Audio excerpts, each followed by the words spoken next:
예. 그래서 영국의 철학자 프랜시스 베이컨이 이런 말을 했습니다.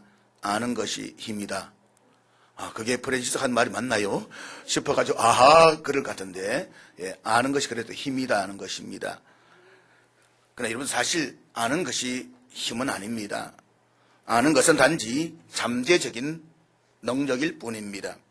아는 것이 행동으로 나타날 때에 그것이 진정한 힘이 되는 것입니다. 그래서 행동하는 신앙이 중요합니다. 작은 행동 하나가 역사를 바꿉니다. 하나님은 그 작은 행동에 축복해 주시는 것입니다. 그러므로 아무리 작은 행동이라고 할지라도 그 행동이 하나님이 기뻐하시는 것이라고 한다면 시작하십시오. 행동에 시작할 때에 역사는 일어날 것입니다. 문제는 원하는 바 선을 행하지 않고 원하지 않는 바 악을 행하고 있다는 것입니다. 그것이 바로 나의 문제인 것입니다. 일어나서 가서 외치라는 하나님의 말씀을 들었던 요나였습니다. 그렇지만 자신의 뜻과는 전혀 다른 하나님의 말씀 앞에 불순종하면서 도망을 치던 요나, 그리고 하나님의 얼굴을 피해서 배 밑층에 내려가서 깊은 잠에 빠져 있었던 요나, 지금 배 안에 있는 모든 사람들은 엄청난 폭풍 앞에서 어떻게든 살아보려고 몸부림을 치고 있습니다. 이 절대절명의 시간에 잠을 자고 있는 요나, 다른 사본에서는 이때의 선장이 잠자는 요나를 향해서 소리를 고래고래 질렀다라고 번역하고 있습니다. 그렇지 않겠습니까? 남은 살아보려고 어떻게든 하는데 잠을 자니까 얼마나 노미움을 써가면서 별소리를 다 했지 않겠나, 그런 생각이 됩니다. 보십시오. 잠자는 세상을 깨워야 할 성도가 불신자로부터 잠에서 깨어나라고 야단을 맞고 있습니다.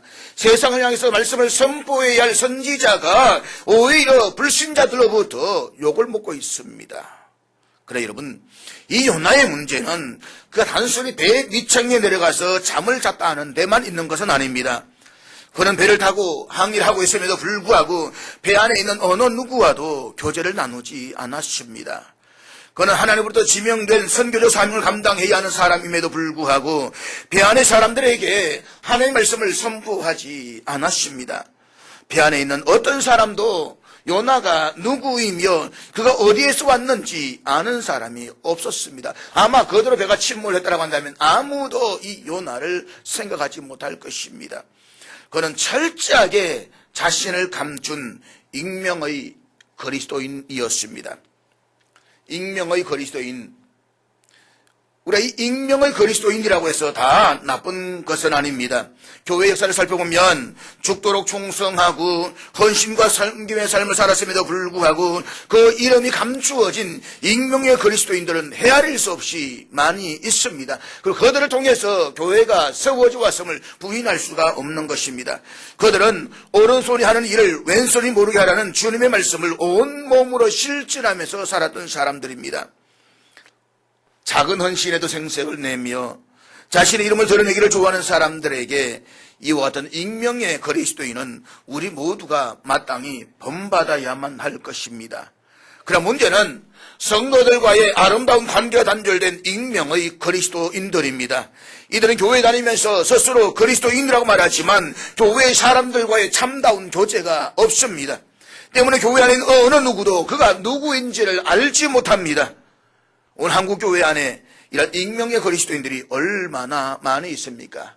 1997년 IMF가 터진 뒤에 수많은 교인들 가운데서 익명의 그리스도인의 자리로 옮겨가 버렸습니다. 그래서 소위 바람처럼 왔다가 바람도 사라지는 그리스도인들이 넘쳐났다는 것입니다. 큰 교회, 빅메가 처치 같은 경우에는 이런 현상들이 더 두드러지고 있다라고 하는 것입니다. 이런 익명의 그리스도인들에게 몇 가지 문제가 있습니다. 첫째, 이들은 교회 공동체와 하나님의 나라를 향한 책임이 결여된 사람들입니다. 아니 어쩌면 그런 책임감이 부담스러워서 교회와 봉사가 단절된 익명의 그리스도인으로 살아가고 있는지도 모릅니다. 둘째, 이들은 교회와 하나님의 나라를 위한 섬김과 헌신이 결여된 사람들입니다. 좀 더 정확하게 말하자라고 한다면 이런 사람들은 자신이 감당해야 할 섬김과 헌신이 부담스러운 사람들입니다. 하나님 앞에 헌금해야 되는 헌금조차도 부담스러운 것입니다. 그래서 자신의 존재를 군중들 속에 철저히 감추면서 익명의 그리스도인으로 살아가는 것입니다. 그래서 예배 중에 들어와서 축도와 함께 사라져버린 사람들, 성도의 교제가 전혀 존재하지 않는 사람들. 그러나 여러분, 이런 사람들이 반드시 들어야 할 주님의 음성이 있습니다. 마태복음 7장 21절 말씀 우리 한번 같이 읽도록 하겠습니다. 같이 읽습니다. 시작. 더구나 마지막 심판 때에 이들 익명의 그리스도인들이 주 앞에 나와서 아마 이렇게 이야기를 할 것입니다. 주님, 우리는 주님의 이름으로 말씀을 전하였고 주님의 이름으로 귀신을 쫓아내었고 많은 이적을 행하지 않았습니까? 그런데 주님께서는 저들 향해서 이렇게 대답할 것이라고 말씀을 하십니다. 내가 너희를 도무지 알지 못하니 불법을 행하는 자들아 내게서 떠나가라. 오늘 여기 이 사람들이 하는 이야기를 보십시오. 내가 주님의 이름으로 말씀을 전하였고 주님의 이름으로 귀신을 쫓아내었고 많은 이적을 행하였다. 그러나 여기에 헌신과 섬김의 내용 하나도 없는 것입니다. 자칭 그리스도인으로 살아가지만 자칭 성경을 읽기도 하지만 찬송도 하지만 그러나 헌신과 섬김과 교제가 없는 사람들, 그 사람들은 마지막 때에 이를 갈며 슬피 운다고 말씀하고 있는 것입니다. 하나님께서는 깊은 잠에 빠져있는 요나를 선장을 통해서 깨우십니다. 요나를 깨운 선장은 자신들이 바다에서 만나게 된 이 환란의 원인이 무엇인가를 알기 위해서 제비 뽑기를 시작합니다. 그리고 그 제비는 요나에게 떨어지고 말았습니다. 누구 때문에 이런 재앙을 만나게 됐는지 알아보기 위해서 제비 뽑기를 했는데 그 제비 뽑기에 당첨된 요나, 그를 향해서 뱃사람들이 묻습니다. 당신은 누구입니까? 당신은 누구입니까? 이 물음에 대한 요나의 대답이 무엇입니까? 오늘 본문 9절 말씀 우리 한번 같이 보도록 하겠습니다. 9절 말씀 다 같이 읽습니다. 우리는 여기에서 문제 앞에 선 요나의 행동을 두 가지로 정리해서 생각해 볼 수가 있습니다. 첫째, 문제 앞에 선 요나는 하나님과 사람들 앞에 자신을 정직하게 드러내기 시작했다는 것입니다. 당신은 누구입니까? 라고 묻는 뱃사람들의 질문에 요나는 솔직하게 자신을 드러내기 시작합니다. 그리고 이때부터 요나스의 이야기는 달라지기 시작합니다. 하나님이 요나를 향해서 드디어 일하시기 시작합니다. 오랜 교회 역사 속에 있었던 모든 부흥 운동을 연구해보면 한 가지 공통점을 발견하게 됩니다. 그것은 하나님의 백성들이 자기 자신의 모습을 하나님 앞에 그대로 정직하게 드러낼 때 부흥이 일어났다는 것입니다. 자신의 거짓된 가면을 벗어버리고 내가 어떤 사람인가를 하나님 앞에 솔직하게 말하고 드러내기 시작했을 때에 부흥은 일어나기 시작했습니다. 그러면 오늘 우리의 교회가 진정한 의미에서 하나님의 부흥을 기대한다라고 한다면 우리 한 사람 한 사람이 하나님 앞에 정직한 모습으로 나타나지 않으면 안 되는 것입니다. 기억하십시오. 마치 가면을 쓰고 무대에 등장한 배우처럼 자신의 진짜의 모습을 숨기고 있다고 한다면 하나님은 침묵하십니다. 사랑하는 여러분, 우리가 하나님 앞에 자신의 참된 모습을 정직하게 나타내 보일 때까지 때때로 하나님의 부흥은 지체된다는 사실을 잊지 마십시오. 우리가 정말 개인적으로든 교회적으로든 하나님의 부흥을 경험하기를 원한다고 한다면 가장 먼저 해야 할 일이 있습니다. 그것은 하나님 앞에 자신을 솔직하고 정직하게 있는 그대로 드러내는 것입니다. 교회 역사를 통해서 보게 되면 하나님께서 크게 부흥의 역사를 일으켜 주실 때가 있었습니다. 그런데 우리가 부흥이라고 말하면 많은 사람들은 단순히 교회에서 사람들의 수가 늘어났다라는 정도로 이해하려고 합니다. 혹은 사람들의 마음과 기분이 좋아졌다는 비상적인 이유에서 부흥의 의미를 찾으려고 합니다. 그래서 어느 집에 가면 오늘 은혜 충만했습니다 라고 말하는데 그 은혜가 무엇입니까? 기분 좋았다는 겁니다. 찬송 열심히 하니까 분위기에 휩쓸려 손바닥 심사하니까 기분이 뜨거워지더라는 것입니다. 그러나 여러분, 그런 기분은 술집에 가도 있습니다. 사구려 기분을 가지고 은혜로 만들지 말라는 것입니다. 부흥의 참된 의미는 사람들의 영혼이 소생되어서 이것이 대단히 많은 사람들에게 집단적으로 강력하게 임재하시는 하나님의 역사를 말하는 것입니다.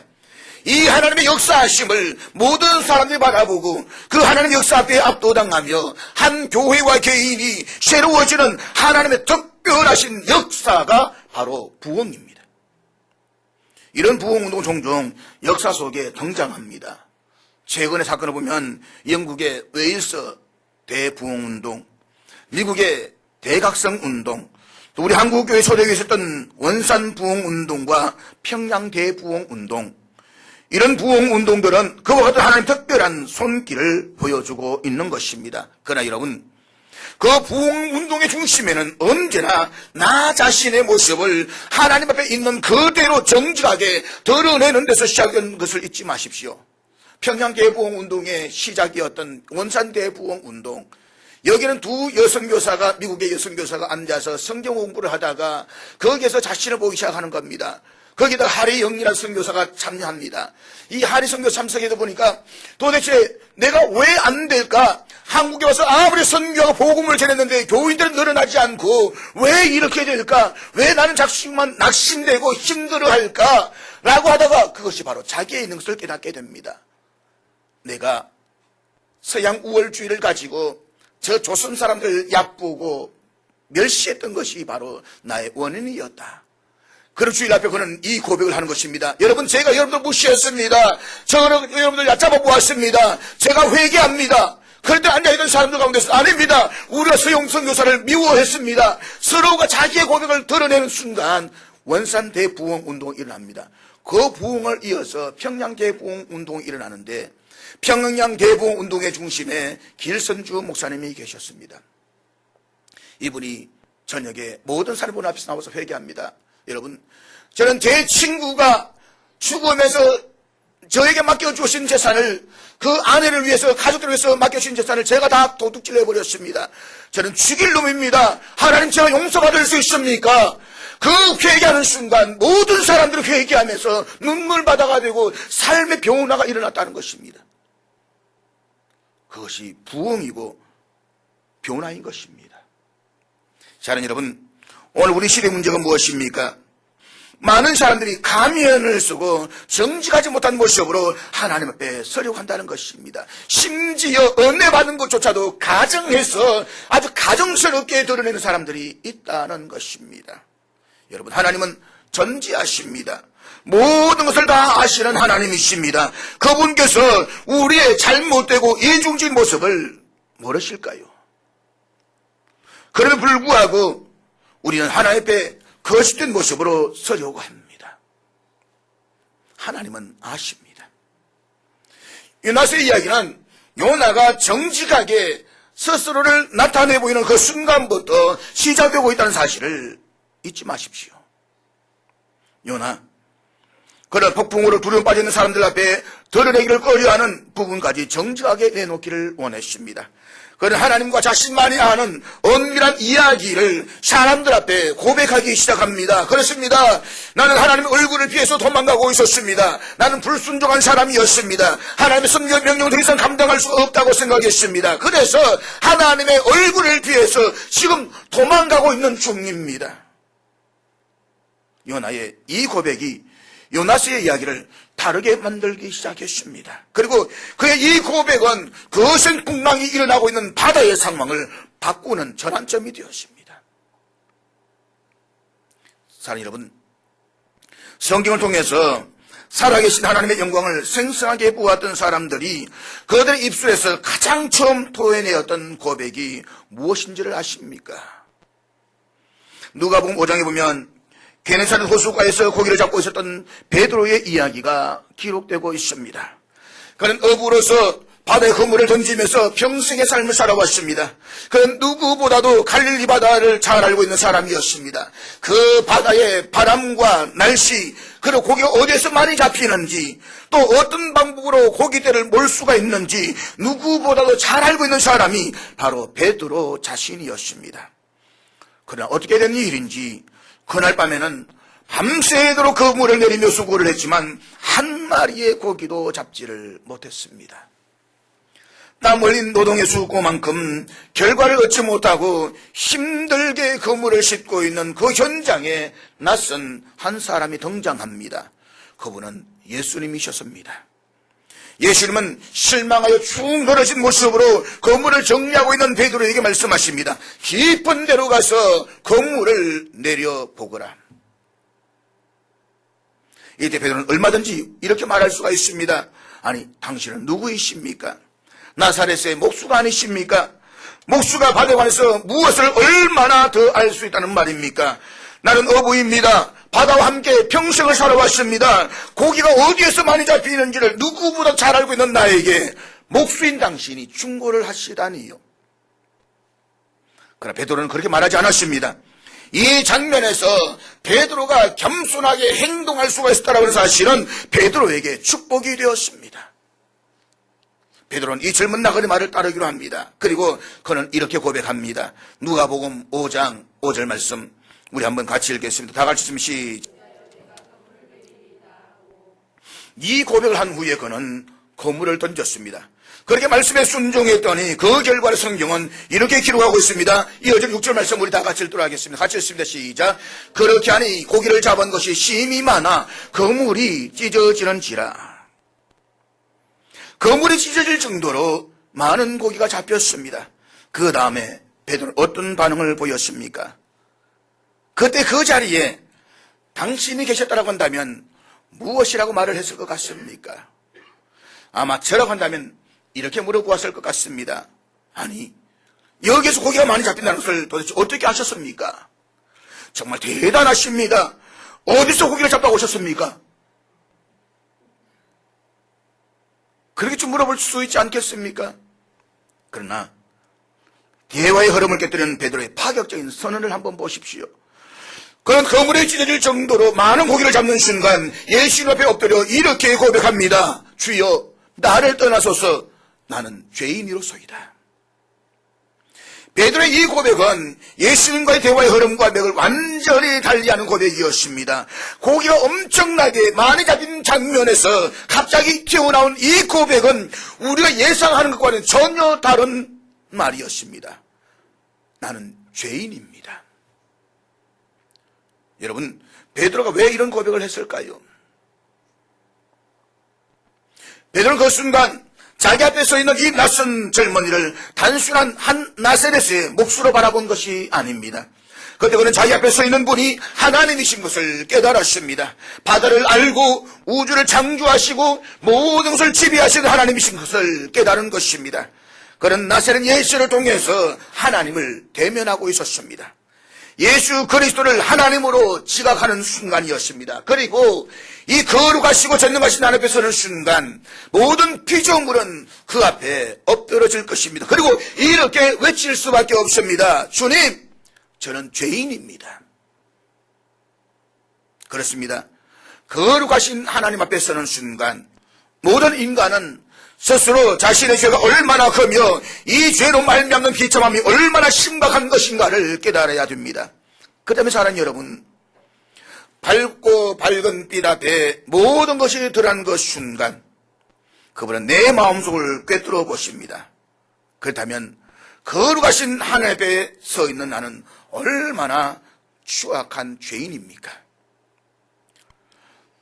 바다를 꿰뚫어 보십니다.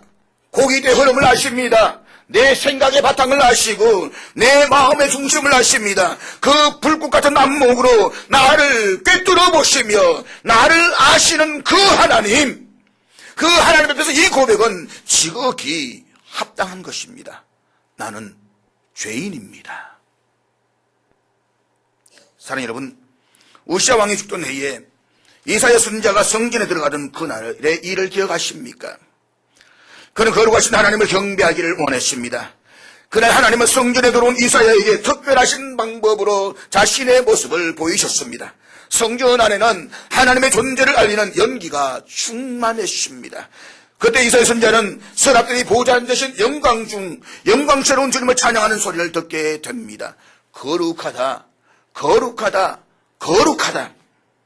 보좌를 둘러싼 서랍들이 그 날개로 얼굴을 가리우고 거룩하신 그분 앞에 엎드려 하나님을 찬양하고 있습니다. 거기에서 하나님의 영광과 하나님의 놀라우심과 아름다우심을 접하자마자 이사야 선지자는 외칩니다. 이사야 6장 5절 말씀 우리 같이 읽겠습니다. 같이 읽습니다.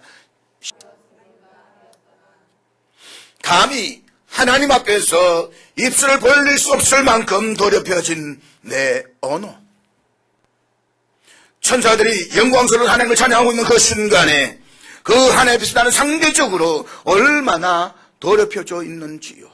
하나님, 나는 죄인입니다.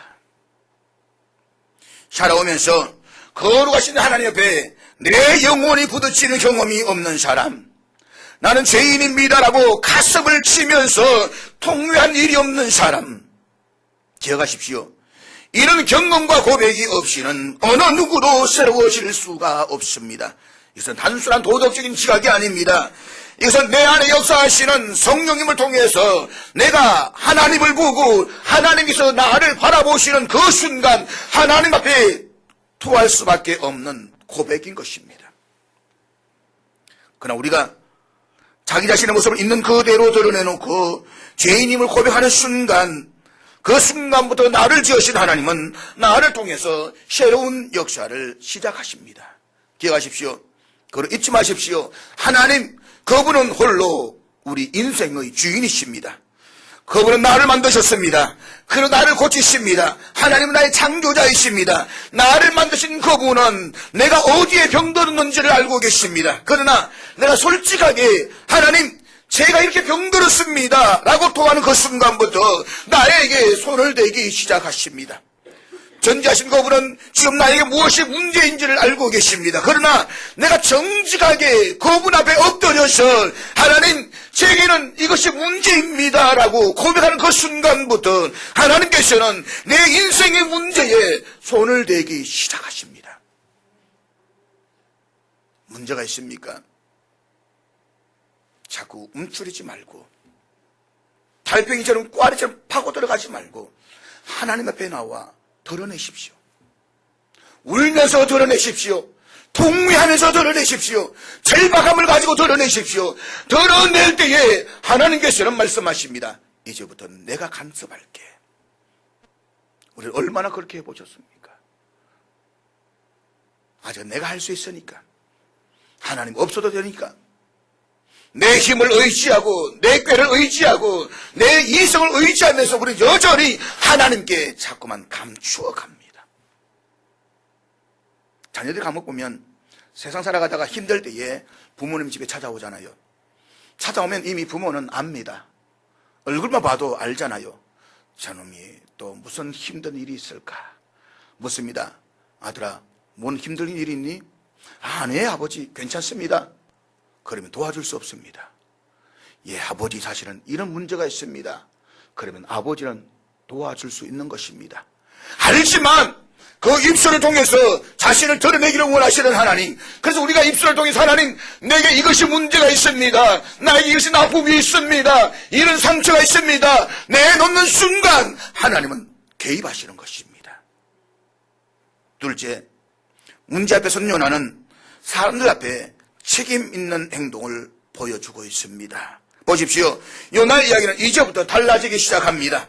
바다는 점점 더 거세게 일어납니다. 이 상황에서 어떻게 해야 하는지 바른 결단을 내리지 못하고 있는 사람들이 요나에게 묻습니다. 우리가 너를 어떻게 하여야 바다가 우리를 위하여 잔잔하겠느냐? 요나의 대답이 무엇입니까? 12절 말씀 우리 같이 읽도록 하겠습니다. 12절 말씀 다 같이 읽습니다. 시작.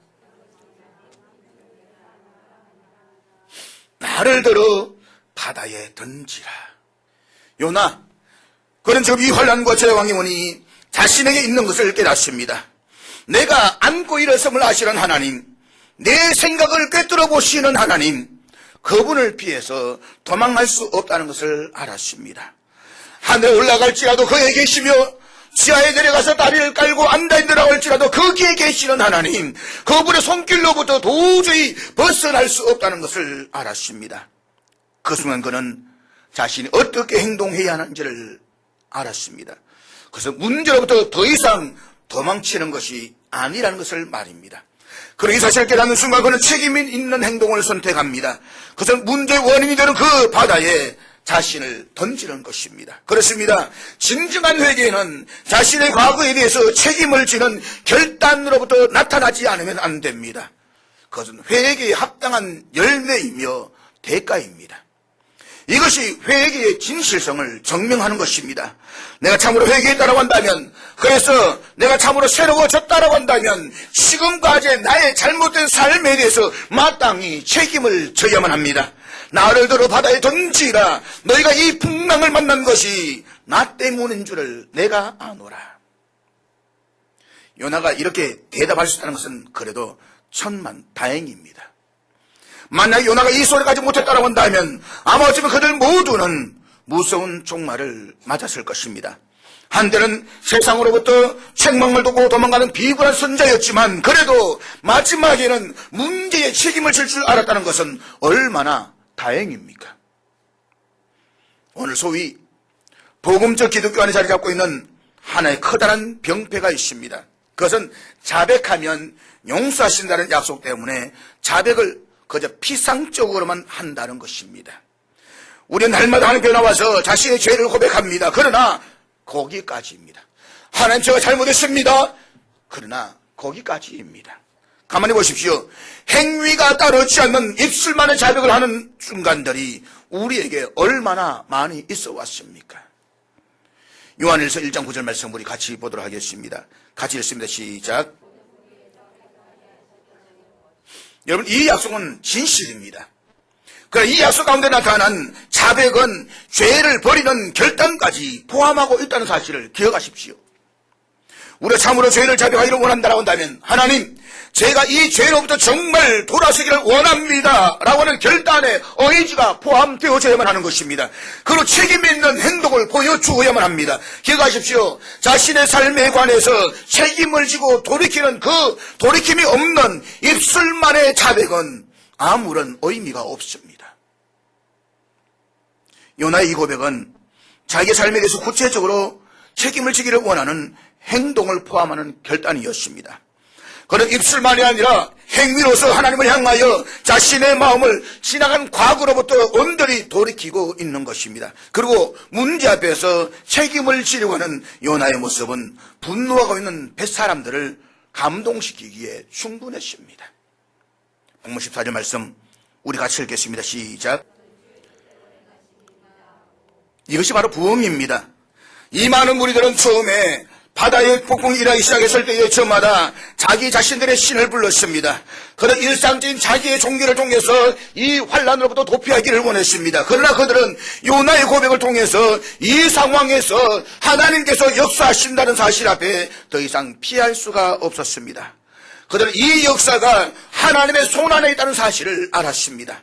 그들은 하나님이 이 모든 사건을 진행시키고 계시며 이 폭풍과 바람과 바다와 그리고 요나를 승리하시는 창조주라는 사실을 분명히 알았습니다.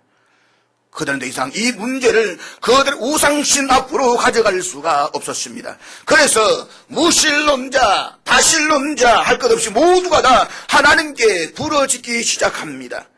사랑하는 여러분, 우리가 소망해야 할 부흥은 바로 이것입니다. 문제 앞에 내가 던져졌을 때에 이것은 나의 때문이라고, 나로 말미암은 문제라고 내가 자백하면서 내 삶이 돌이켜질 때에 사람이 감동하게 되고 하나님께 영광 돌리고 함께 삶의 변화를 유도하게 되는 것, 그것이 바로 부흥인 것입니다. 요나의 솔직한 회개와 새로 삶의 결단은 그 많은 사람들이 하나님께 온전히 깨닫도록 인도해 주었습니다. 만약에 본문에서 요나가 이 환란에 대해서 자신은 아무런 책임이 없다라고 우겼다라고 한다면 부흥은 일어날 수 없었을 것입니다. 그러나 자신의 잘못으로 이 모든 어려움이 찾아왔음을 고백하고 그것에 대해서 진솔하게 책임을 지르고 결단하는 이 요나의 모습을 보고 그들은 요나의 하나님이 참으로 살아계신 하나님이신 것을 알았습니다. 그래서 하나님과 아무런 관계가 없던 이 사람들, 그들조차 입술을 열어서 부르짖기 시작합니다. 그는 지금까지 자신들이 부르짖던 그 우상의 이름이 아니라 하나님을 향해서 부르짖기 시작합니다. 여호와여, 여호와여. 그리고 16절은 이렇게 기록하고 있습니다. 우리 16절 다 같이 읽겠습니다. 동일한 내용을 탈굽역에서는 그들이 해안에 도착하자마자 희생을 드리겠다고 약속했다라고 번역하고 있습니다. 새 번역에서는 주님께 희생 제물을 바치고서 주님을 섬기기로 약속하였다라고 했습니다. 그리고 미드라시에서는 그들이 요바로 귀환하여 하나님을 믿는 개종자가 되었다라고 해석하고 있습니다. 그렇습니다. 문제의 원인이 자신에게 있음을 알고 그 문제 속으로 자신을 던질 때에 그 세계에 불던 폭풍이 가라앉았습니다. 그리고 그와 함께 있던 사람들이 변화를 받는 역사가 일어났습니다. 뿐만 아니라 요나가 책임 있는 응답을 하자마자 하나님께서는 예비하셨던 큰 물고기를 보내어서 요나를 삼키도록 하셨습니다. 그래서 요나는 3일 밤낮을 물고기 뱃속에 들어가서 지내게 되었습니다. 이 대목에서 어떤 사람이 물고기 뱃속에서 3일 동안이나 있을 수 있느냐면서 믿을 수 없다라고 말하는 사람들이 있습니다. 그래서 이 요나 이야기는 지어낸 소설이라고 주장하는 사람들이 있습니다. 다른 사람이 아니라 자유주의 신학자들 말입니다. 그러나 여러분, 성경의 모든 기적을 불신하는 것은 단 하나, 전능하신 하나님에 대한 신뢰의 결핍에서 비롯되었다는 사실을 잊지 마십시오. 우리가 만일 전능하신 하나님을 기억한다고 한다면 상황은 달라질 것입니다. 전능하신 하나님께서 하고자 하신다고 한다면 그분 앞에 불가능한 것이 무엇이겠습니까?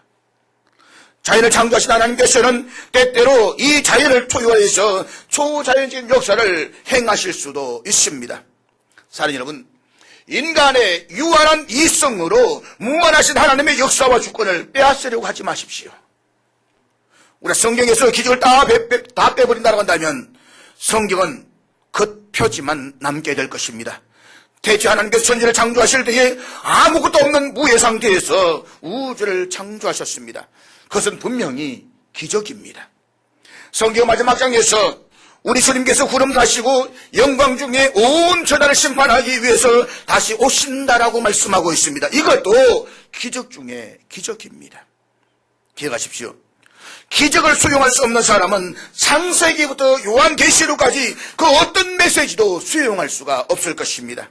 자연을 뛰어넘는 초자연진 하나님을 바라보는 안목을 가진 사람만이 하나님을 볼 수가 있는 것입니다. 그렇습니다. 하나님께서는 지금도 일을 하고 계십니다. 하나님은 요나를 훈련시키기 위해서 중대한 일을 하고 계십니다. 한마디로 이 물고기를 예비하신 의도는 요나에게 교훈을 주시기 위해서였습니다. 그것은 하나님의 얼굴을 피하여 도망하는 것이 얼마나 어리석은 것인가를 깨우치기 위한 교훈입니다. 하나님 앞에서의 불순종이 얼마나 커다란 범죄인지 깨우쳐 주시기 위해서 하나님은 물고기를 역사하십니다. 사랑하는 여러분, 오늘도 문제 앞에서 책임을 회피하고 끝까지 남 탓만 하는 사람이 있는가 하면 문제 앞에서 그것이 나 때문인 줄 알고 자신을 던지는 사람이 있습니다.